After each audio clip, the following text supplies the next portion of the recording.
Hello, Ardor Next family. We are igniting the blockchain. In fact, we've had an extra level of excitement and a lot of questions around here regarding our Ardor and Ignis blockchain projects.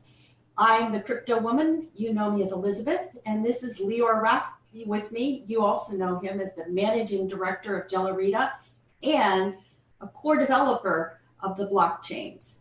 Hi, Lior. Hi, Elizabeth.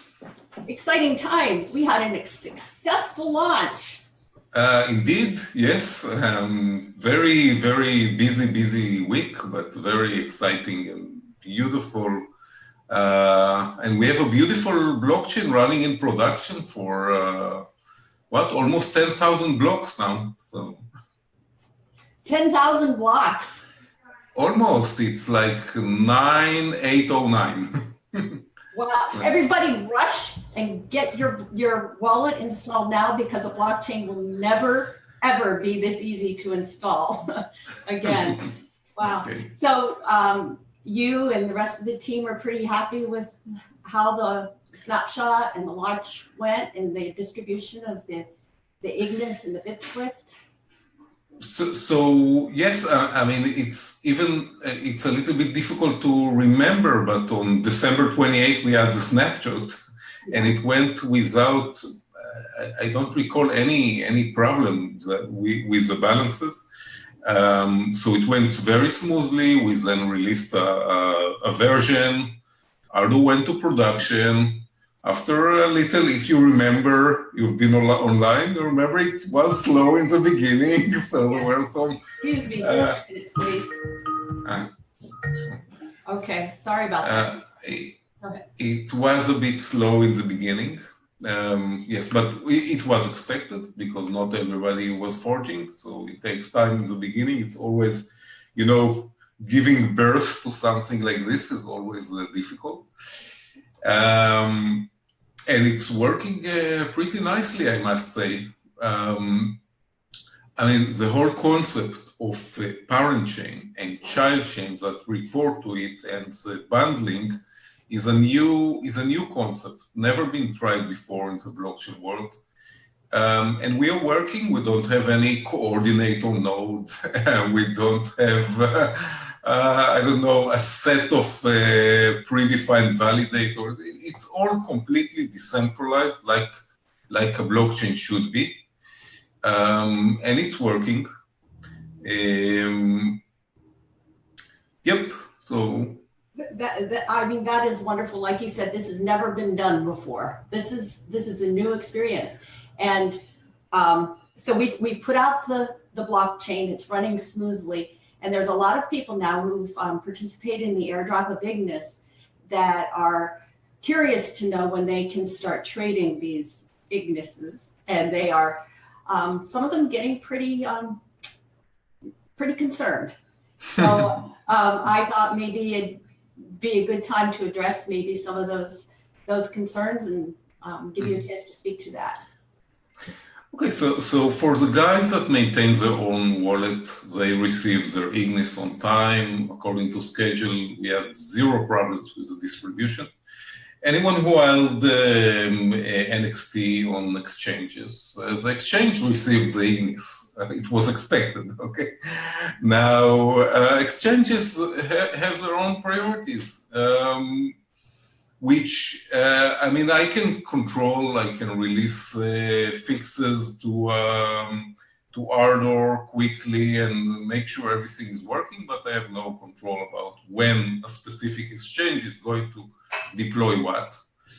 I'm still very optimistic that we will start to see soon exchanges first supporting Ardor correctly with deposits and withdrawals enabled. And once this will run smoothly for a few days, we will also start to enable Ignis, which is a little bit more involved for them to integrate because of the bundling process.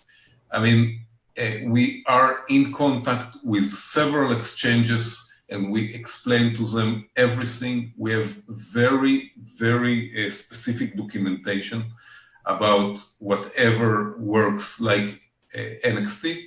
plus all the new things that they need to support in the new version. And I'm optimistic that it will come. It will come maybe next week, maybe the week after, but you will start to see Ignis trading. I mean, I can't imagine an exchange that receives millions or dozens of millions of Ignis and won't distribute it to its investors. I can't even think about this type of possibility. However, having said that, okay, and I know everything has been exchanges. I invite you guys to see, to actually come and use our technology. I mean, this is, we are building on top of the giant work done with NXT blockchain, and now with the new architecture of parent-child chains, which I think opens the door for many new use cases, which never seen before. We are actually, I spent time today testing the AEUR chain, the euro chain that will be pegged to the euro. So I'm working on this with Martinez, known as Martis.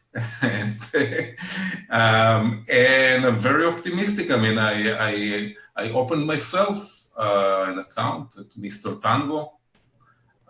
Took me a few minutes, and then I looked at the deposit interface. We now with the version we released today with 2.0.11. We also have withdrawal interface. It will take us a little bit of time and experimentation to get this into production, but I'm also very optimistic. And once we have this in production, we are a little bit less dependent on all these third-party exchanges. I mean, because you will be able to trade anything on the platform, on Ardor, directly against the euro. So, and I know, I mean, my estimate is that we have a very big European community that will benefit from this a lot. So yes, so I know in the short term it's going to be exchanges, but we are also now looking at the EuroPeg, and we're starting to talk about final steps in designs of the snapshots and the pruning, which is our solution to the blockchain bloat, which is going to be the next big step. Again, I think that from the blockchain itself is working very well. What is really important right now is that all the guys which are still stuck on version 2.09, come on, really, okay, I mean, we just released this blockchain, take the new release, install it, it takes 10 minutes, and come on, I mean, the problem is that the 2.09,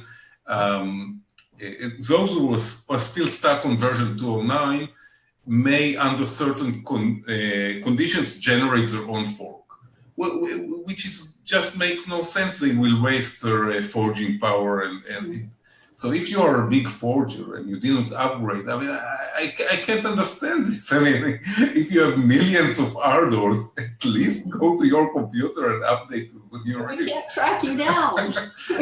Yes, we don't want to track you down, but a little bit responsibility. And especially if you're managing an exchange, I mean, and not even track, and for 48 hours you don't realize you're on a fork. I can't imagine something like this.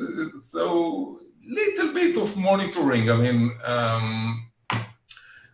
the network is operating excellent.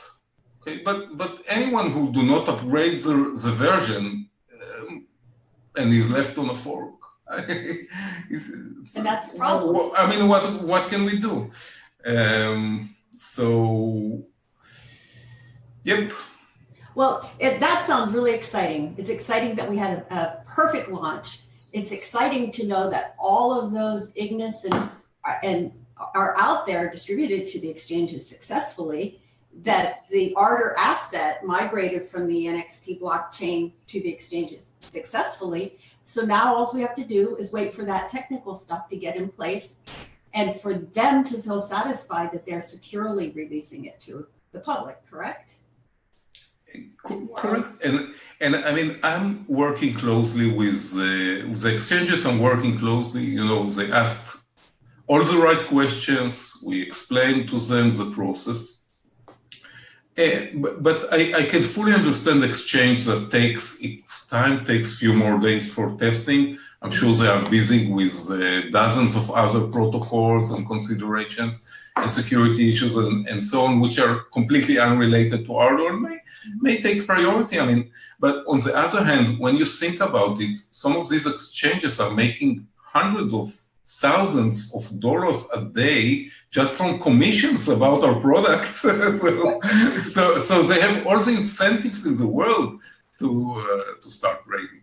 Yes, they want to participate in this fun and excitement too. Yes, because if they don't do it, someone else will. Right. That's how it goes. And the future looks so incredibly bright with the EuroPeg child chain, with the eventual pruning and snapshotting. I mean, we just have one thing after another to look at and anticipate. Look, as perspective, I can tell you I've been a corporate developer for over, I would say, over 20 years. And compared to big launches that I participated in, this one has been very smooth so far.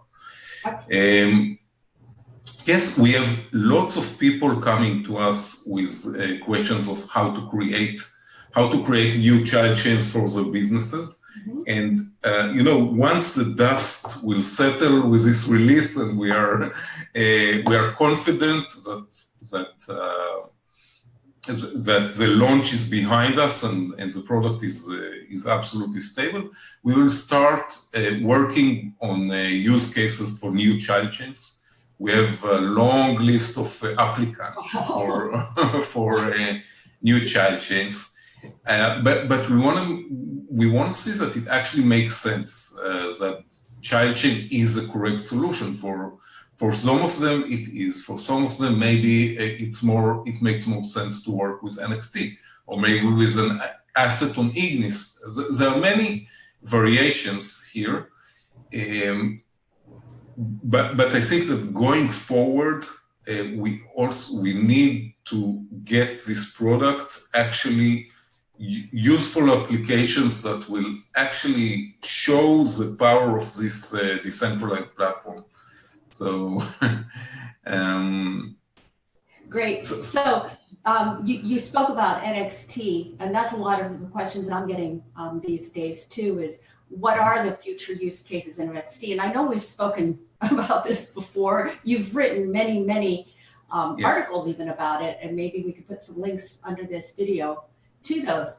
But I heard you say, and I believe that you are taking these businesses that are approaching you and actually helping them evaluate their business needs and helping them decide whether it's a good use case for NXT Ardor or maybe an asset on Ignis. Is that right? They're correct. For NXT. We are going to continue to support NXT into the future and continue to develop it. It's right now, I think it's a few weeks ahead, the focus is of course going to be on Ardor. Mm-hmm. But there's a lot of things that we can take down from Ardor back to NXT, which would be useful. Mm-hmm. I see projects working on using the NXT creator kit to create new blockchains based on NXT technology. It will come in public blockchain solutions and private blockchain solutions. Like, for example, if you saw the press release we had with the A-Trust, who is working with the Austrian government. So this is one use case, for example, for NXT. looking, it's coming from many directions. I think we have a very flexible product with very easy to use API compared to the competition. I mean, I don't even aware of a single other product that can give you the flexibility that we give you. If you want to create a public blockchain, if you want to create a private blockchain, of course, all these things take time, and it also takes time, not only the technology, also to define the relationships with the users. It's a contractual relationship with Jelurida. In many cases, it's not. It's many cases it's the first time it's being done. So it's difficult to actually define the contract, because you know how the lawyers work. They think about what happens if this disaster, whatever, and you need to define all these cases and see how to handle them. You're still forging new territory. Exactly. So almost everything we do here is first time we issue a euro-pegged chain. I mean, almost each chain we issue is going to be the first time, okay? And we'll need to define the rules of the games, and what are you obligated to when you manage a child chain? What is Jelurida obligated to do? What we can do, how are the legal relationships, how the commercial relationships are defined. It's a lot of work on top of all the technology, which is also very interesting. Yeah, so the Jelurida team is actually very busy. I hope to introduce more of them to the public. Yep, I also pull them away from their work, right? But I think it will come. But you spoke to Petko, right? Yes, I did. You spoke to Veronica. Yes, and so that's 3. So okay. So, yeah, I think that I just think that you guys are doing an amazing job. It's really exciting to be part of the community around you all, supporting that project. So thank you. Okay, really trying, I would say. So. Yeah. And you are. I think that anybody who's stuck around a little bit or is starting to peek in is starting to realize that that this is a serious project, not just from the technological point of view, but that you all take it very seriously from a business point of view, that you're wanting to present a very, very reliable, stable, legal business application for blockchain to the world. And like you said, it's very flexible. So, wow. And is there anything else that you would like to say to everybody before we wrap up? No, it's been a long day already, so I'm ready. I think it's enough for now, and I hope that in a couple of weeks we'll talk here, and all the exchanges will support Ardor and Ignis, and everybody will be happy. So. Well, thanks for jumping on so late. I know it's very late for you there, but before I leave, I want to just remind you one thing that Lior said, and that is go download the NXT blockchain creation kit and look at the features, and also download this incredible Ardor wallet. There's an infographic now going around that has the simple steps for that, and a lot of you have got the Ignis on the airdrop and have never been exposed to the technology. But if you download that wallet and you start poking around and looking at all those features, you just might not really care if the exchange is open too quickly. You might just want to be a holder.